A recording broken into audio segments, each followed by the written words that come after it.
Hey, welcome to more random thoughts in random places. So today let's talk humiliation. Have you ever experienced it? If so, when and who with? And before we get into humiliation done by others, let's first look at sometimes, we can humiliate ourselves by our own mistakes, by not heeding advice that we were given because it was meant to help us and we just refused to accept it. And then you find yourself in a tricky situation and then you get the I told you so. And we can feel a bit humiliated and our ego can be a little bit bruised and what have you, but they are lessons learned. So it just goes to show you sometimes you really do need to listen to advice when it's given to you because that's somebody that actually cares about you. They want you to know, they want you to better yourself. Now, in regards to being humiliated, did this start for you in childhood? Did it happen to you in adulthood? Did it happen to you when you were attending school? So you know what it's like when we're young, when we're in our teens. Because especially in that area, because when you're adolescent and you are beginning to grow into adulthood, for me at school, bullying is very close to humiliation. They are related because they are so similar. The idea of someone relentlessly humiliating you is because they want to try and discredit you. Maybe they know you're close to the truth. You already know the truth, that their cover will be blown, that their whole persona that they're living is about to be exposed. There can be a plethora of reasons why somebody is looking to humiliate you. Also, it's to discredit the things that you have done, that you're saying, for people not to take you seriously. Look how we make fun of this person in public and they're not doing anything about it. It's a way to get people to never really take you seriously, you know. So that's another reason why people will try to humiliate you, because they want to get people's idea and perception of you to go down the pan. They want those people to second guess you when they weren't doing that before. Humiliation is a very, very spiteful thing to do. And from the times when I experienced it as a child, it was very much related to people that just couldn't face their demons. They just didn't want to face it. They have a persona that the public see of them, that their community see of them, and that is how they must be seen at all times. Of course, behind the scenes, you and I would know a very different story. And so to make sure you don't ever get the confidence to go and stand against them and say, look, this is what this person's really like. They do that. They do it. They humiliate you to get you to not take yourself seriously, to get you to believe that no one will believe you. Hence why they give people the idea that you're a bit of the town clown.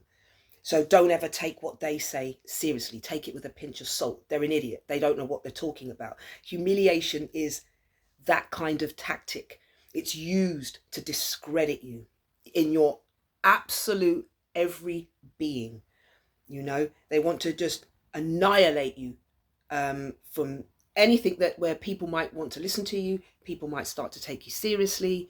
People might start to say, well, you know what, I think I've experienced that too with that person. Oh wow, I didn't know. See, it's to make sure that you don't get together with other people, that now maybe you're going to start finding out the real truth. So it's all about keeping you segregated. It's all about making sure that confidently no one would ever ask you what you think, because you're the town clown. Okay. So humiliation, again, is a tactic that's mostly used by people who are devious, people who are narcissistic.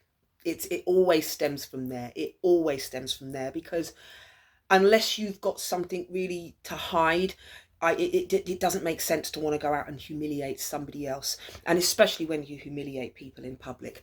It's also related to insecurities.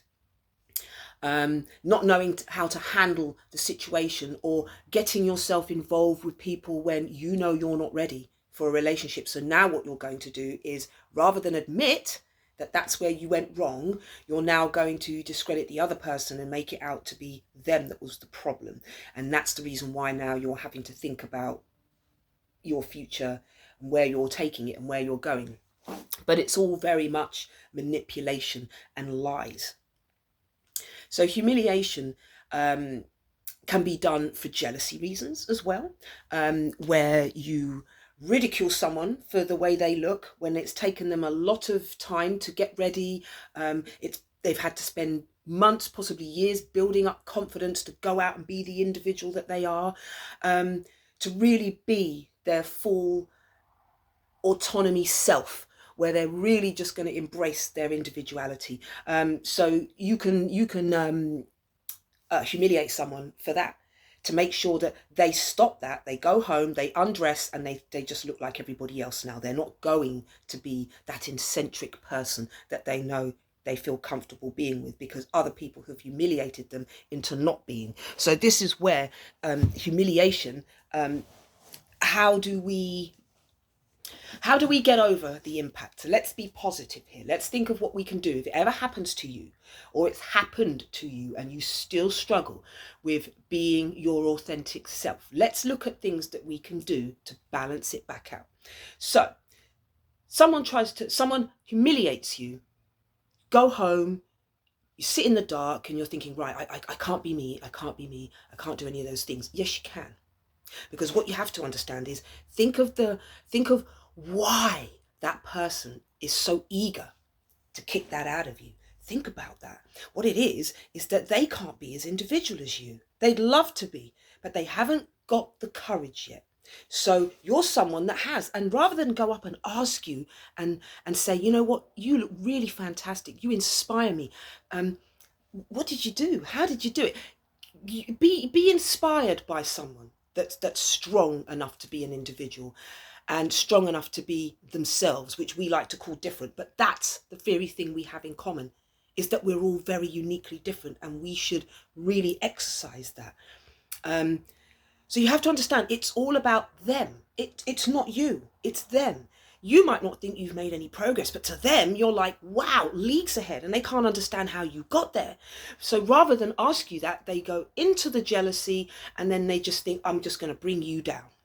You can come back where I am, but you're not going to, sweetheart. So number one, just remember, why do you want me to quit being me so bad? Number two, that negative energy now, as hard as it is, you got to turn that into a positive one. So what you do is you think about one of the wonderful things it is about yourself that makes you you, and put that back in. So for example, when my foster mother used to humiliate me in areas where I had no control. And one of those areas would be, I was only 5 years old. She likes dancing, something that I've come to love over time, but I just wasn't into it then, and I needed to be nurtured and loved, and all she wanted to do was put me in places where she wanted me, because it made her happy. So she'd put me in these dancing costumes, and that was all very lovely, but what she would do is, skin colour, I'm brown, she would put white all over my face. White friggin' face powder, and it was awful. I had no control, couldn't take it off, and I just had to wear that humiliation, and I could see people in the audience laughing, and it was horrible. So as I grew up, I came into music, and I was just able to sing, and I kid you not, that was the one place where you couldn't humiliate me, because I was good at what I do. I was good, and I still am. So that was one place where I was able to take out the negative and replace it with a positive, because there was a thought in my mind that came with a vision that was something I knew I was good at. You can't possibly humiliate me there. I'm in full control. The voice comes from the inner me. So it wasn't given to me by anybody. It was given to me by the Most High.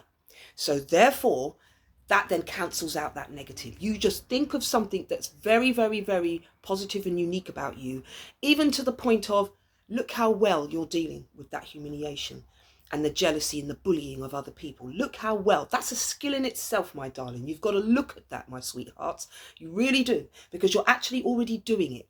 You're already doing it, my darlings. Just maybe you're too humble to see it. So I will tell you.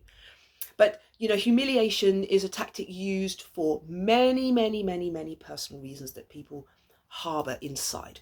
And like I said, rather than have the courage, find the courage to share those stories and listen to other people's stories, they would rather go into the realm of negativity and start to use humiliation to bring others down so they can feel like they're not left out, which it's not good. It's not a tactic to use because you don't get anywhere. And if you did, it would be through negative things and you'll only get sent straight back to the beginning and you'll have to relearn. So it doesn't pay to cut corners.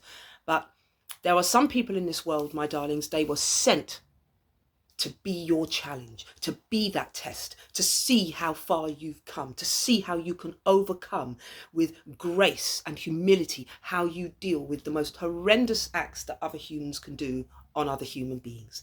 So on a positive note, my darlings, if ever you've been brought down, whether that had been last week, last year, yesterday or today, you just tell yourself, take a quiet moment, go look in the mirror and just say, what is it about me that they really envy, and that what is it that I actually have that they wish they had? Because I can guarantee you it's all positive things about you and they just don't want to, be inspired by you. So you just remind yourself that within that humiliation that person's trying to do, it is actually a reflection of themselves, my sweetheart. But they don't even have any courage and bravery to go and do that privately. They would rather act out publicly and do it to a lovely, innocent person that's just trying to get by in life and manage absolutely everything. So on that note, my sweethearts, we're halfway through the week. Just remember, okay, this society was built to be difficult. So don't give yourselves a hard time. You are beautiful, you are wonderful, and you are loving. And on that note, my sweethearts, have a wonderful day. And as always, Jah love.